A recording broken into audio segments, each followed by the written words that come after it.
ਸੁਥਰਾ ਸਮਾਨ ਵਾਲਿਆਂ ਨੇ ਕੰਮ ਲਾਉਣ ਲਈ ਰਾਹ ਹਮੇਸ਼ਾ ਰੱਖੇ ਹੁੰਦੇ ਨੇ।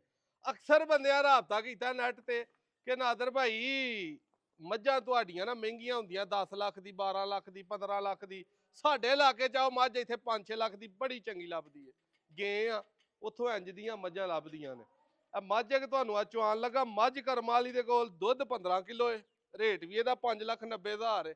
ਜਿਹਨੇ ਲੈਣੀ ਉਹ ਭਰਾ ਰਾਬਤਾ ਕਰੇ। ਇਹ ਤਸਲਾ ਅੱਜ ਨਾਲ ਤੁਹਾਨੂੰ ਗਿਫਟ ਹੈ। ਕਿਉਂ?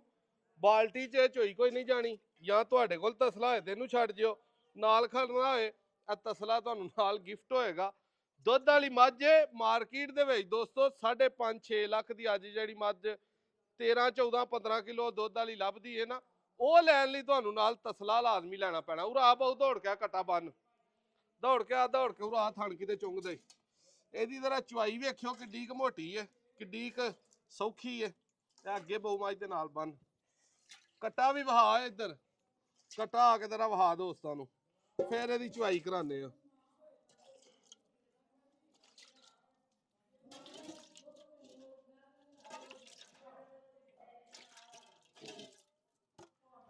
ਲਓ ਜੀ ਇੱਧਰ ਆਓ, ਜਰਾ ਤਸਲਾ ਵਹਾਓ। ਇਹ ਤਸਲਾ ਦੋਸਤੋ ਬਾਲਟੀ ਲਿਆ ਇੱਕ ਵੱਡੀ ਇੱਥੇ 12 ਕਿਲੋ ਵਾਲੀ। ਇਹ ਪਤਾ ਨਹੀਂ ਹੁਣ ਕਿੰਨੇ ਕਿਲੋ ਦਾ ਕਿੰਨੇ ਕਿਲੋ ਦਾ ਨਹੀਂ, ਇਹਨੂੰ ਭਰਨੇ ਆ। ਠੀਕ ਹੈ, ਲੈ ਬਈ ਪਹਿਲਾ ਹੀ ਵਾਕਿਆ ਨਾਲ ਦੋਸਤੋ ਤੁਹਾਨੂੰ ਇੱਕ ਵਾਕਿਆ ਸੁਣਾਨਾ। ਆਪਣੇ ਇੱਕ ਦੋਸਤ ਨੇ ਮੰਡੀ ਦੇ ਹੀ ਨੇ, ਉਹਨਾਂ ਆਖਿਆ ਜਦੋਂ ਮੈਂ ਨਿੱਕਾ ਜਿਹਾ ਹਾਂ ਨਾ ਤੇ ਮੈਂ ਵਾਕਿਆ ਵੇਖਿਆ ਸਾਡੇ ਨਾਲ ਆ ਵਪਾਰੀ ਨੇ, ਇਹਨਾਂ ਦੇ ਨਾ ਇੱਧਰ ਲਿਆ ਚਵਾਈ ਵਹਾ ਜ਼ਰਾ ਪਹਿਲੋਂ। ਜਵਾਬ ਹਾਣਾ ਦੋਸਤੋ ਬਿਲਕੁਲ ਪੋਲਾ ਝੱਸ ਵਾਲਾ, ਮੋਟੀ ਧਾਰ, ਅਗਲੇ ਥਣ ਵੀ ਵੇਖਣੇ ਨੇ।